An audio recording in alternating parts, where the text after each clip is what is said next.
Nobody expected this. Not Donald Trump, not Washington, and definitely not the people who thought Canada would stay quiet. Because right now, pressure is closing on Trump from every direction, and Canada is at the center of it. Former Prime Minister Stephen Harper is no longer silent. Foreign Minister Melanie Joly is openly defending Canada's industrial backbone. And at Davos, Mark Carney delivered a speech that Harvard analysts are calling a turning point in global politics. The message is becoming impossible to ignore. Canada is no longer reacting to Trump. Canada is challenging him. And what makes this moment historic is not just what is being said, but who is saying it. This resistance isn't coming from one party. It isn't coming from one government. It isn't coming from one institution. It's coming from across the entire Canadian political system. Former conservatives, current liberals, international academics, global allies, all aligning behind one figure, Mark Carney. And that is something Donald Trump did not expect. For months, Stephen Harper stayed quiet, carefully measured, watching. Now he's speaking clearly. And when a former conservative prime minister publicly warns that Canada must be ready to retaliate against American tariffs, that is not casual commentary. That is a signal. Harper is saying something very specific. Canada cannot accept one-way economic pressure. If Washington escalates, Ottawa must be prepared to respond. Yes, retaliation would be costly in the short term. Harper admits that. But what Canada can never accept, under any circumstances, are permanent, one-directional economic flows that benefit the United States at Canada's expense. And here's the part that matters most. Stephen Harper is not an outsider. He is a conservative, a former prime minister, a figure respected in Washington, and he is now backing a tougher stance against Donald Trump. That tells us something fundamental has shifted. This is no longer a partisan disagreement. It's a national recalibration. Harper is standing beside Mark Carney, and that changes the entire equation. Last summer, Prime Minister Mark Carney dropped most counter tariffs against the United States, attempting to stabilize relations. But key measures remain, most notably 25% tariffs on steel and aluminum. As new trade talks approach, Harper is making his position unmistakably clear. If the United States pushes harder, Canada must be ready to hit back. Not emotionally, not impulsively, but strategically. Then came Davos. Standing before the world's most powerful political and financial leaders, Mark Carney said something that immediately caught global attention. The era of automatic globalization is over. He warned that trade, finance, and supply chains are no longer neutral systems. They're being weaponized, used as leverage, used as pressure, and integration, especially with powerful neighbors like the United States, has quietly become a vulnerability. Countries that refuse to recognize this reality, Carney said, risk losing their sovereignty. Harvard analysts recognized it instantly. This was not posturing. This was not rhetoric. Carney was redefining how middle powers survive in an increasingly unstable world. His message was clear. Canada will no longer depend blindly on goodwill. It will build resilience. It will hedge risk. It will protect itself. This wasn't radical thinking. It was strategic realism. And coming from Mark Carney, one of the most mainstream establishment figures in global finance, it carried enormous weight. Experts noted something else. Many leaders in the room were already thinking the same thing. They were just waiting for someone to say it out loud. And Carney did. Canada, once seen as America's most reliable partner, was now openly acknowledging that the world of the past is not coming back. And pretending otherwise is no longer an option. After Davos, Canada didn't just talk. It acted. Trade diversification accelerated. New partnerships expanded across Europe and Asia. Dependence on the United States began to shrink by design.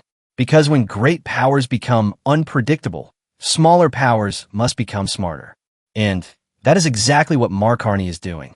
While Trump leans on threats and pressure, Canada is responding with structure, with alliances, with preparation.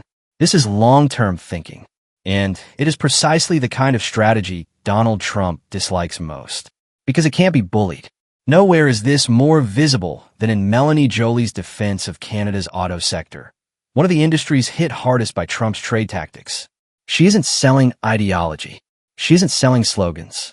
She's selling competitiveness. Factories, jobs, battery plants, electric vehicle manufacturing. advanced production facilities, community by community. Jolie's message is simple. Canada is not waiting for stability to return. It is building it. And for the first time in a long time, Canada isn't asking for permission. It's choosing its future. And that's the part that makes this moment different. Not louder, not angrier, just unmistakably serious. Because when a country quietly stops reacting and starts preparing, the balance of power begins to shift. And this time, Donald Trump may have already missed the warning signs. She's saying it clearly. Canada will protect Toyota. Canada will protect Honda. Canada will protect Windsor, Oshawa, Oakville, and the thousands of workers whose livelihoods depend on stability. This is not vague reassurance. This is a direct message to Donald Trump. Canada will not retreat. Canada will not surrender its auto sector. And Canada will not follow America's lead. It intends to lead. While Washington debates short-term strategies and political trade-offs, Ottawa is planning decades ahead. That contrast matters, because this is not about slogans. It is about industrial survival. The priority is unmistakable. Canada is all in on auto manufacturing, supporting Toyota and Honda, companies that account for roughly 77% of Canada's auto production, supporting workers in Windsor, Oakville, and Oshawa, protecting domestic production capacity. At its core, this is a Buy Canada strategy. But it doesn't stop there. Ottawa is also betting on the future. Electric vehicles, not because it sounds good, but because the data is clear. By 2035, nearly 40% of all vehicles sold globally are expected to be electric. Canada intends to be ready. What's quietly worrying Washington isn't any single policy in the strategy. It's the signal it sends to the world.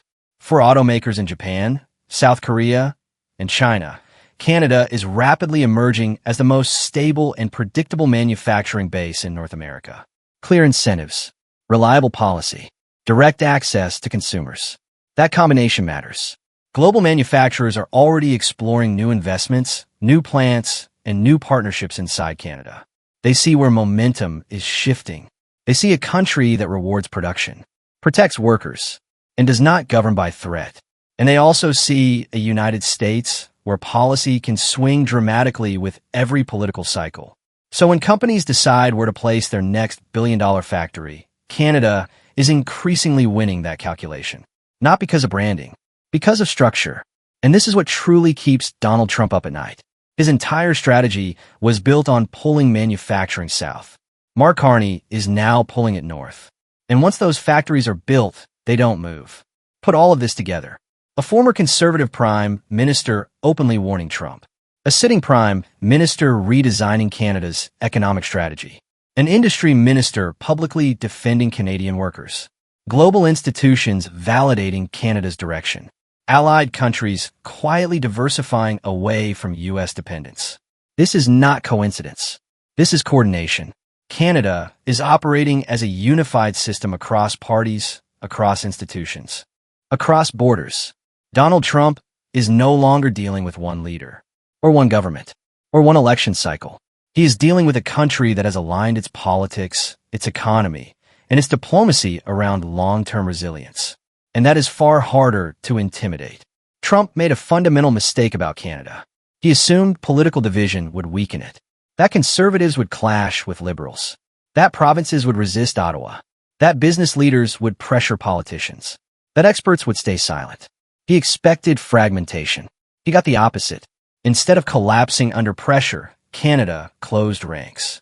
Instead of panicking, it built structure. Instead of chasing short-term relief, it invested in long-term independence. And now Trump is facing something he never planned for. A country that is more unified, more strategic, and more disciplined on trade policy than it has been in decades. Not reactive, not fearful, not divided, prepared. What we are witnessing is not just a trade dispute. It is a transformation. Canada is redefining how it defends its economy, its workers, and its sovereignty. Not through shouting, not through threats, but through preparation, through partnerships, through policy. Mark Carney has turned unpredictability into leverage.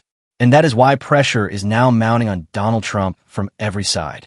Because Canada is no longer playing defense. It is shaping the game. And this story is only beginning.